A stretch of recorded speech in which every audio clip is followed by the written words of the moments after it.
अस्सलाम वालेकुम व्यूअर्स, क्या हाल है आपकी। उम्मीद करती हूँ आप सब ठीक होंगे, खैरियत से होंगे, खुशबाश होंगे। आज हम जिस टॉपिक पे डिस्कस कर रहे हैं वो है दाल मूंग। ये जो आपको नज़र आ रही है येलो दाल मूंग। वैसे दाल मूंग जो है वो 3 तरह की होती है, जिसको हम कहते हैं yellow split, green moong dal and whole green. ठीक है, लेकिन आज हम जिस दाल को डिस्कस करेंगे वो ये वाली जो आपको नज़र आ रही है येलो दाल मूंग। ठीक है, साइंटिफिक नेम है इसका Vigna radiata, belong to family Fabaceae and pea family. और वर्ल्ड वाइडली ये जो है ये बहुत ज़्यादा इस्तेमाल होती है।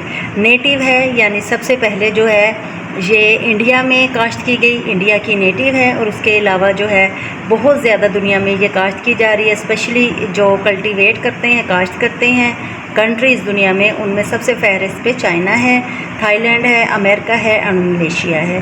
क्योंकि ये जूद हज़म होती है, जल्दी से ये हज़म हो जाती है। ठीक है, अब कुछ जो है इसकी मैं आपको इम्पोर्टेंस बताती हूँ न्यूट्रिशन पॉइंट ऑफ व्यू से। ठीक है, इसमें लोट ऑफ वाइटामिन होते हैं, vitamin A, B, C, D, E, F, zinc, potassium, phosphorus, fats, minerals, carbohydrates, proteins, lipids.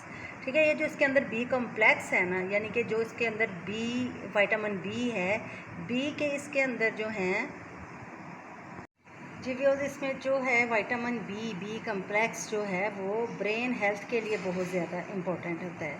क्योंकि इसमें इसको बी कम्प्लेक्स इस वजह से कहते हैं क्योंकि इसके अंदर तमाम जो है बी की कम्प्लेक्स बी जो है B1, B2, B3, 4, 5, 6 वो तमाम के तमाम इसके अंदर प्रेजेंट होते हैं।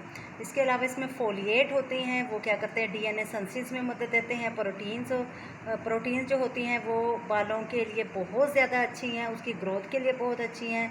और स्पेशली जो हमारी जो अमाइनो एसिड बनती है उसके लिए भी बहुत ज़्यादा इम्पोर्टेंट है। इसके अलावा इसमें कार्बोहाइड्रेट, लिपिड्स और मिनरल्स होते हैं। According to journal of human and experimental toxicology, ये जो है रेगुलेट करती है प्रोटीन लेवल को because of its antioxidant act like free radical. इसके अलावा इसमें बहुत ज़्यादा फाइबर्स होते हैं जो बहुत ज़्यादा इम्पोर्टेंट होते हैं गट हेल्थ के लिए। जो हमारे अंदर जो बैक्टीरिया प्रेजेंट होते हैं हमारी आंतों के अंदर, उनके लिए बहुत ज़्यादा अहम होते हैं और उनके लेवल को भी इंक्रीज़ करते हैं, इसलिए कि ये बहुत ज़्यादा जूद हज़म होती है।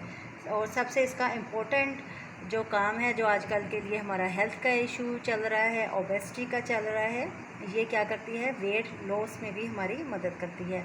हाई लेवल ऑफ फाइबर्स होते हैं और प्रोटीन्स होते हैं।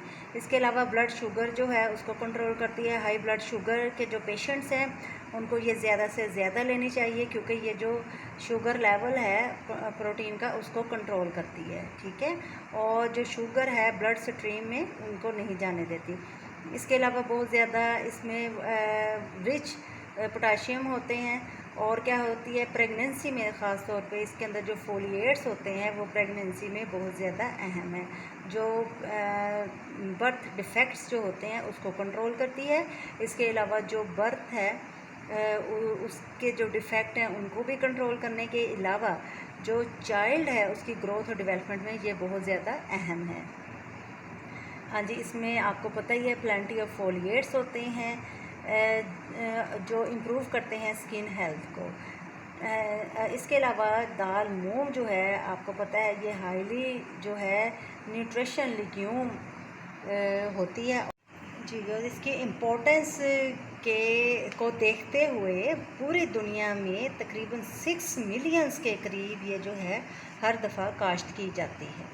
ठीक है, इसके अलावा ये चूँकि बोझल नहीं होती, हमारे में जो मैदा है हमारा स्टमक जो है उस पर बोझलपन ये नहीं रहने देती। इसके अलावा जब भी बुखार होता है तो डॉक्टर कहते हैं कि आप खिचड़ी बना के खा लें। खिचड़ी यानी चावलों के साथ जो है ये बहुत जूद हज़म है। और इसके अलावा ये स्पेशल अकेली भी खाई जाती है। बुखार स्पेशली टाइफाइड जो होता है, जितने भी हैं आपको डॉक्टर यही रिकमेंड करते हैं कि आप दाल की मूंग का सालन बना के खाएं या आप चावलों के साथ इसको ले सकते हैं। ठीक है व्यूअर्स, बताइएगा वीडियो आपको कैसी लगी। अगर आपको वाकई इससे कुछ इन्फॉर्मेशन मिली है तो कमेंट्स में ज़रूर बताइएगा, लाइक कीजिएगा, शेयर कीजिएगा और चैनल को सब्सक्राइब कीजिएगा। अल्लाह हाफिज़।